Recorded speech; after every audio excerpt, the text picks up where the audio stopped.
Literally just got it back. Let's continue moving on here to another disappointing. Well, I don't even want to say Logan Paul being introduced is disappointing. It's intriguing. I should say that. It's intriguing. Whether we like it or not, it's at least creates a little bit more mystique in the Money in the Bank match. Let's continue moving on to Becky Lynch costing Raquel Rodriguez spot at Money in the Bank, which did not sit right with me. And I don't think it sat right with any of us, actually. Trish Stratus fighting in Money in the Bank seems weird to me, but she's going to be eventually in the match. She had a match with Raquel Rodriguez. Becky Lynch comes out, attacks Trish Stratus. This is where I hate this thing, is because the aftermath of Becky Lynch, like, what happened? I don't know what happened. She literally attacked Trish Stratus in this match. Okay. What are your guys' thoughts on this? Okay, let's get the pros out of the way first. So pros.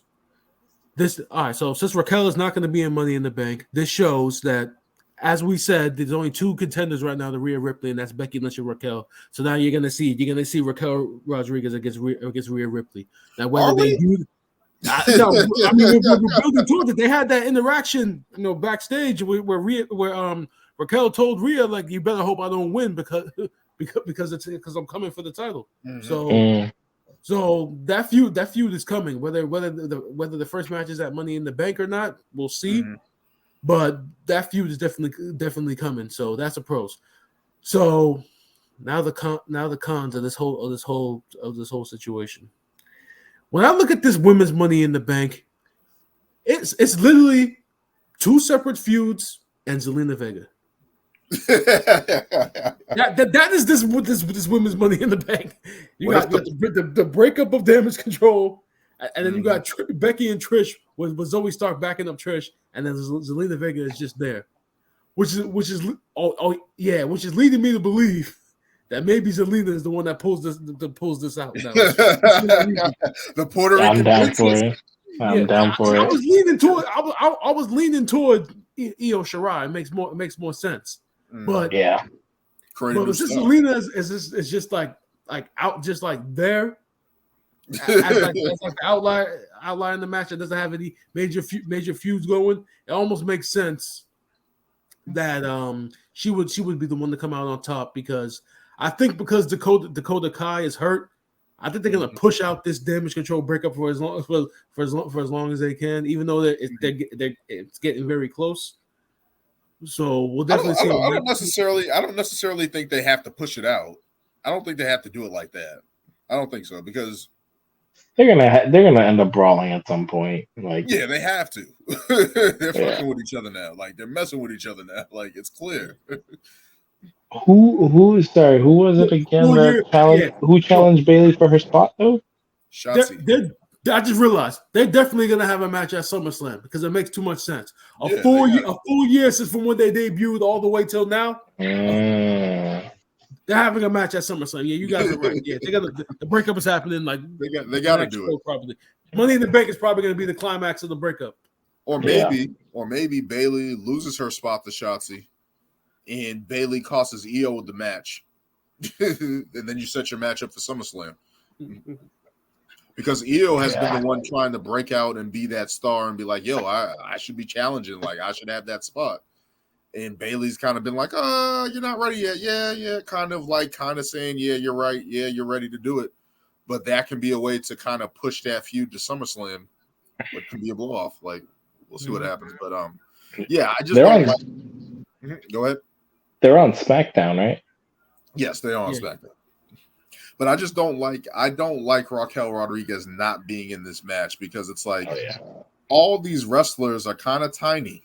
That's very true. Like, all these wrestlers are kind of tiny, and it's like Raquel Rodriguez kind of would have been like Kane, right? Remember, like I think the first Money in the Bank match, like Kane was the outlier. Like, Kane was the outlier in that match, just beating up everybody and stuff like that. So it's like, I feel like there was just a little, and again, we've been saying it for weeks. Where's Piper Niven? Like, why isn't she in this match? For me, it's just like you don't. There's no reason Trish should be in this match. No. Like I don't even think it's safe for her to even be in this match. Like I feel one fall off the ladder and she's out of there. I feel like she's gonna be like Ric Flair when he fell off the top of the thing. He was like,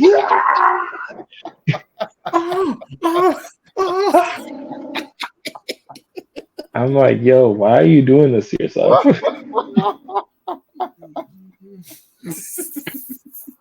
So I'm just laughing because I vividly remember that. Like he sounded like he was dying. I'm like, yo. He looked like he snapped both his hips or something, or like slipped a disc, and it was just the worst pain ever. I'm like, yo. Wasn't that RVD? Was that RVD that threw him off, or who was it? It was Matt Hardy suplexed him. As I said, as we sat here and said, like that's something that, like, to me, Trish has been shaky in the ring, right? Like she hasn't looked her best in the ring. No. Now she's in a Money in the Bank, high impact type of match where people fall, get hurt, even in the women's match. Like we've seen it.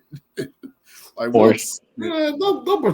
protect her. They'll probably she'll probably do the whole like play smart. Oh, like Zoe, go take them out, and then set it up for me to climb and like, bullshit. Nah, she's gotta take a bump. She gotta take a bump. No, she'll probably do something like take one bump. So it starts to put Becky Lynch on like the ladder, and then like she'll dive onto Becky or something. Like she's gotta take a bump, man. You can't be in the Money in the Bank. But that's why like this feud like it's dry. It's dry, yeah. Like it didn't need to be added to the Money in the Bank. You know, like we said, this should be an opportunity to create more stars. It's like it would be fine. Again, if Zoe Stark's already in the match. If Raquel Rodriguez beat Trish and then Becky cost Trish, and that's a way Trish can cost Becky and the Money in the Bank, I'm fine with that. Zoe Stark should be in the match. She's a young star. Let her be in the match. But Trish does not need to be in this match, man. Again, as I said, same thing with Logan Paul, kind of essentially. Like, you're in Money in the Bank. You're in London. How many more tickets do you need to sell? I don't know, man. Like, that's my problem with it.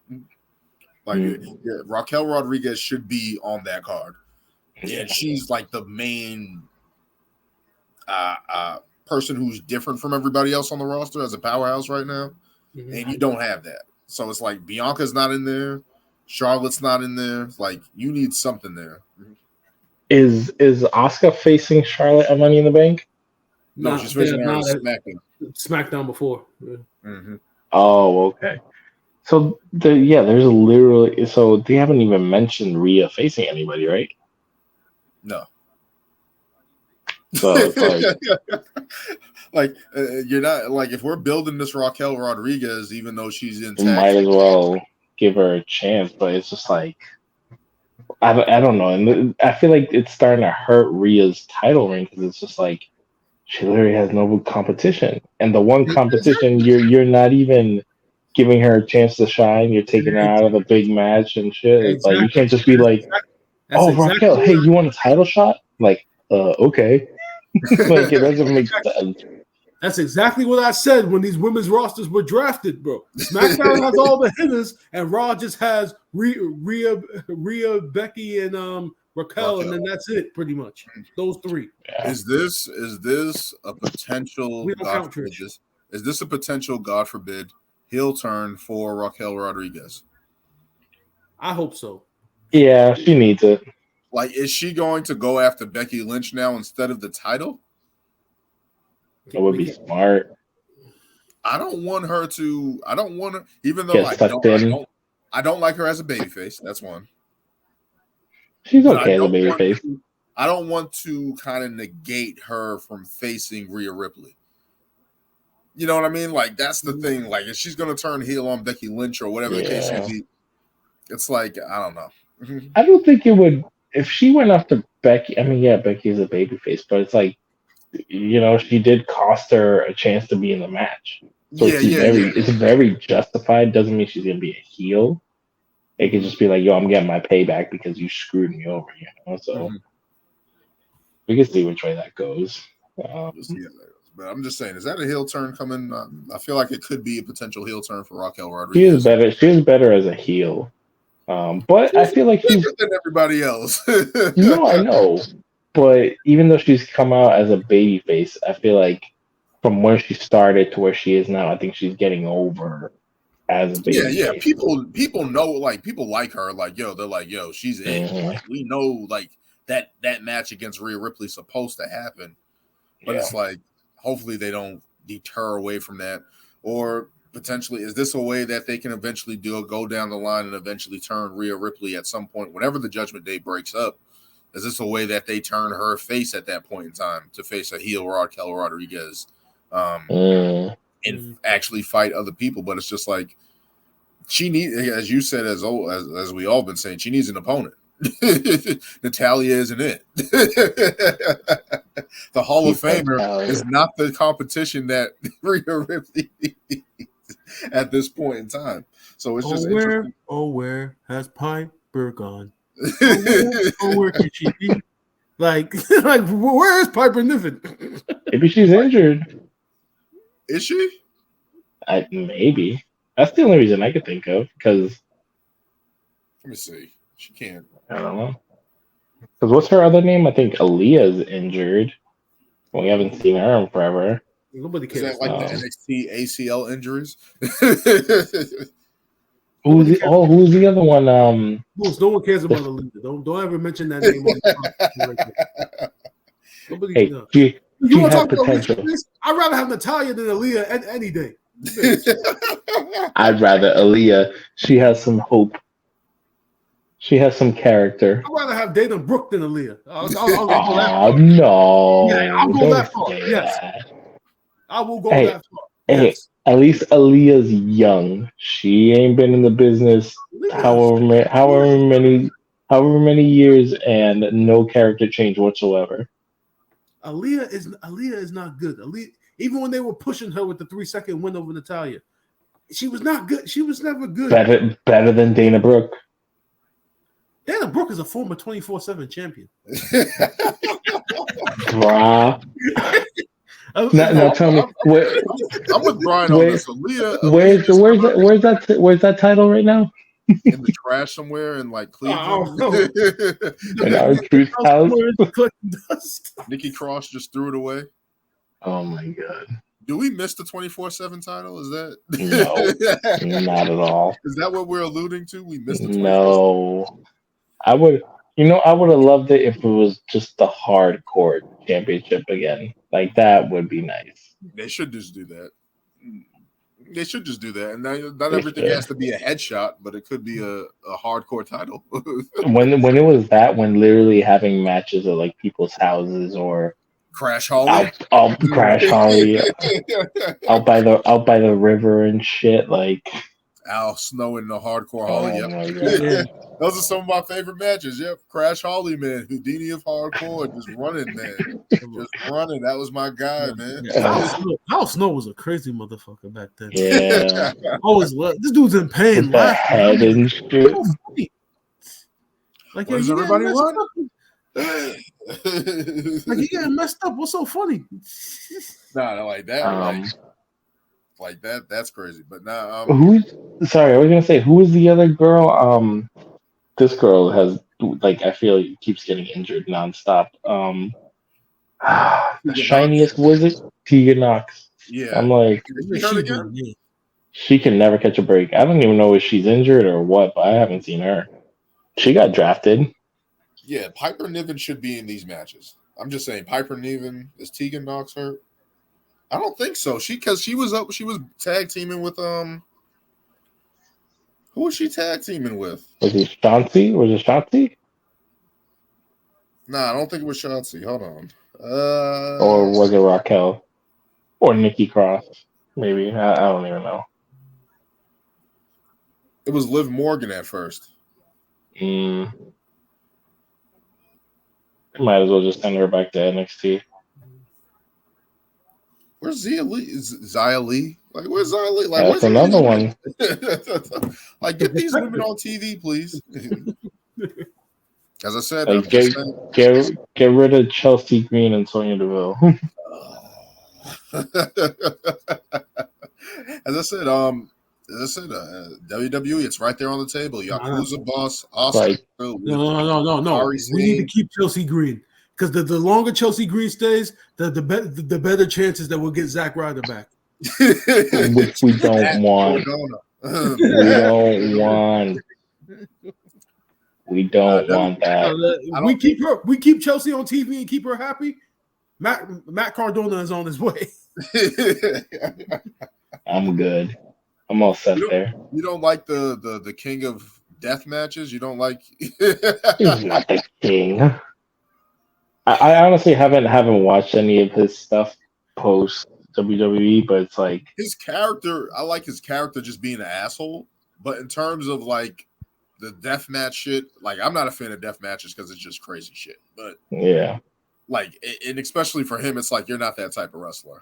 you're not. I heard that death match was like for him was brutal, but it was like he showed out. Like he put in work in that match, which I still need to watch. But I just don't know. Like you said, if he's just being an asshole, like he's a super heel, I'd have to see it. But in my mind, it's just like the Zack Ryder of old, like the woo woo woo. Like I'm all set. The wheelchair pushed off the stage by Kane. The losing the IC title the next day on Monday night. After winning at WrestleMania, his biggest moment taken away like that. It's like, yo, who hates you? Nah, it's wild. It's fucking wild, man. When it comes to shit like that, like how do people like just agree to that? Like, hey, you're gonna lose in 5 seconds. It's like Sasha Banks and Naomi walked out. I just don't know how you can be like, hey, we're paying you thousands of dollars. You take this like bullshit pin or whatever. Yeah, I don't know because that was tough. Because it's like, can I get a month reign or something like that? Can I at least get a week? I always think about that. Like, I think about that. Speaking of that, I always think about like Kane when he won that first blood match against Stone Cold. And then the next night, hey, you're just gonna face Stone Cold Steve Austin on Raw, and you're gonna lose. It's like what? And then Kane never got the title until he became Bald Head Kane. Yeah, that son of a bitch never busted me open. That's the truth. That's the truth. I'll never forget that shit. like it wasn't supposed to be that way, and it's just like, yo, he lost the title after one day. Like that's crazy. That's crazy. And I was always such a huge Kane fan. I was like, give this man the belt. As I say, 2001 Kane was my favorite version of Kane when he was jacked and just kicking ass, and the Royal Rumble, like he was a monster in the Rumble, and then it's like, why isn't he champion? Why isn't he getting it? It's like, I wish they never amassed them, but don't remind me. I mean, he had to evolve somehow, so that wasn't the way to do it. I mean, he had a good look, I guess. They made him look crazy, but like the whole like at the very beginning when he was like psychotic, it scared me. It scared me. So beating up Shane McMahon and setting Jim Ross on fire. Yo, I thought that was real at first until I thought that was like when I first saw it. I thought that was like little JR legit got burned until like they showed it again on Sunday Night Heat, and I saw like, okay, all right. I used to feel like they tortured JR. They did. They used to do a bunch of. He talked about it on like his podcast. He was like, they used to do mad shit to him. Dude, Steve Austin used to kick his ass all the time. Fucking McMahon would torture him too. I remember I was listening to JR's book when Austin turned heel and Austin attacked JR and beat the crap out of him, had JR bloody. But like Austin wasn't supposed to be going at JR that hard because it was a SmackDown, which means it was taping it on Tuesday, so they could edit it, so he didn't have to go as hard, so that way they could edit around it. And when they got backstage, Jim Ross was pissed, talking about like Steve, you do realize it's a Tuesday, you do realize it's Tuesday, right? It's like, yeah. So what? It's a tape show. It's a tape show, man. You didn't have to go as hard. It's like, oh. Man, that would piss me off because Jim Ross is so vital to Stone Cold's career, like on commentary, on call. Like, and just to see that, I would be pissed, man. Like, yo, like I helped create you. Why did you do it? You're like, they're best friends, and this man fucking got him all bloody, gone down. It's like, dude, what are you doing? They used to, like, he was talking about it. They used to do so much shit to him, like that was messed up. Like him getting in the ring and stuff like that, like against the McMahons and shit, like Triple H and shit like that. He was like, that wasn't fun. He was like, that wasn't fun. I didn't want to do that shit. Crazy. Oh my god! Like the torture that they did to the people. Like it's like, damn, man, that's crazy that they did that to Jim Ross, man, legend. Yeah, that's crazy. But yeah, we're gonna continue this. We're gonna have our Money in the Bank picks for next week. We're gonna have another showing of AEW Collision, SmackDown, continuing the Bloodline story.